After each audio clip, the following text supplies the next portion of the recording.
It's Labor Day, the day that we celebrate the American labor movement and all the progress we've made for the American worker. So what am I doing? Working.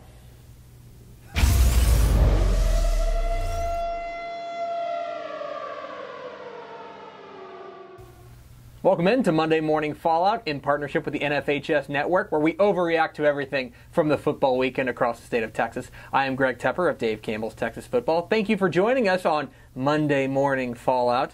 We know it's Tuesday. We tried to take Labor Day off, but, kind of failed. You're getting it on Tuesday. You weren't on the internet anyway. Forget it. Anyway, we're going to roll through everything you missed over the weekend and break down everything. Maybe, just maybe, it's time to stop chasing the flavor of the month. What do I mean by that? Think about the beginning of the year. We had number 1 DeSoto ranked at the top of our rankings, thinking they're going to come and storm the castle, take home the state championship. They still could. They lose in the week 1 to Arlington Martin, which causes all of us to jump aboard the Arlington Martin bandwagon. Then Arlington Martin loses to Dallas Skyline. And now Dallas Skyline's going to take on Cedar Hill. It's gone on like this across the state. There are other teams that have kind of underachieved at the beginning of the year. San Antonio Brandeis springs to mind out of the San Antonio area. But I think that instead of focusing on that, maybe what we should be doing is focusing on these powerhouses and how they got to be powerhouses and exactly how tough it is to stay on top. Teams like Allen, teams like Katy, teams like Cedar Hill, teams like Cibolo Steel. These are programs that have established themselves as powerhouses across the Lone Star State by having staying power. And that's what it takes. The flavor of the month is nice, but being a powerhouse like those programs, that's what everybody's striving for.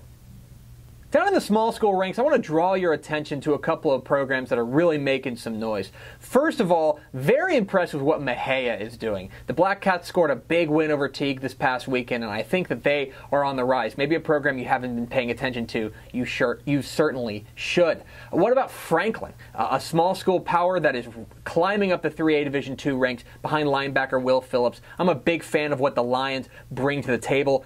Bridge City, the Cardinals, down there in the Coastal Bend, Golden Triangle, Houston area, they've been on a roll so far, their second consecutive big win. And what about Callisburg, a program we don't talk a whole lot about, moving to 2-0. They're going to have a chance to make more noise as the season goes on.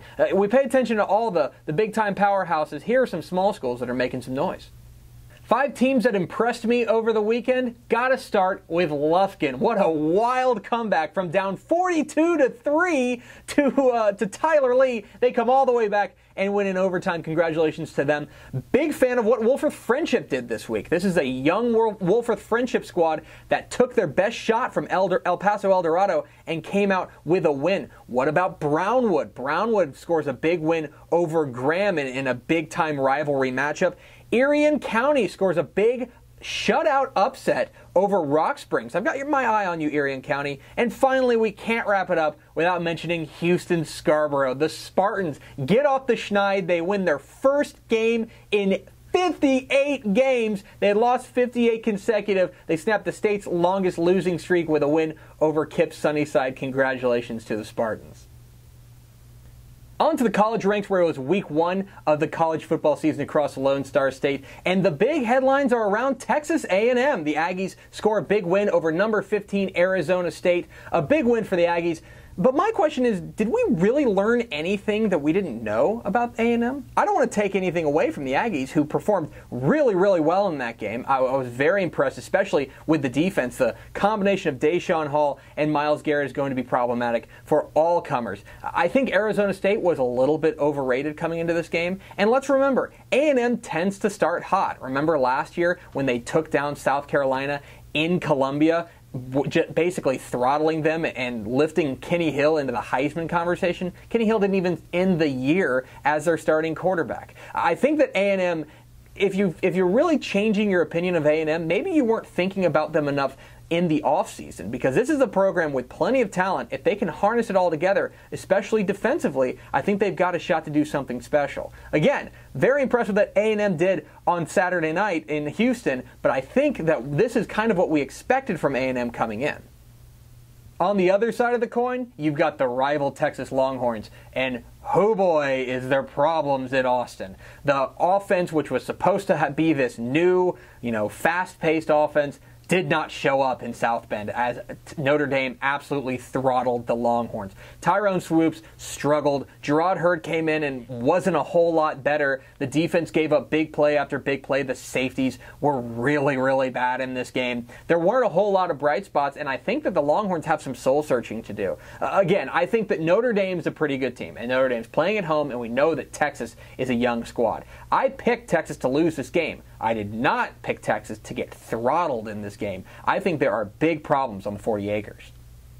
5 college players that impressed me this weekend. Got to start Texas Tech quarterback Pat Mahomes, now leading the nation in passing right now. A huge game in the win over Sam Houston State. What about Greg Ward Jr., the quarterback down at Houston? Tom Herman comes in, and we were questioning what was he going to look like, this new quarterback, or this quarterback, Greg Ward, what was he going to look like under Tom Herman? The answer, very, very solid. The numbers are great, but the numbers that stick out to me, 21 for 28, no interceptions. That is the kind of quality that Tom Herman's going to need.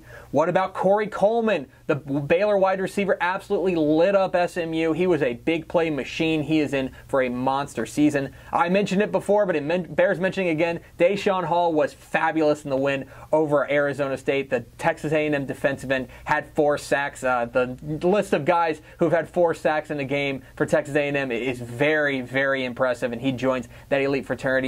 And finally, what about Rice defensive lineman Brian Womack? There are going to be questions about this Rice defense, especially in the front 7. What were they going to look like? Who's going to step up? Brian Womack, the sophomore, a huge game in their win over Wagner.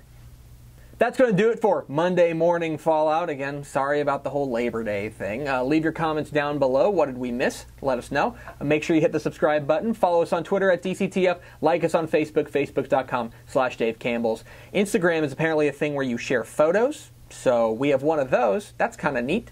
And we will see you next week.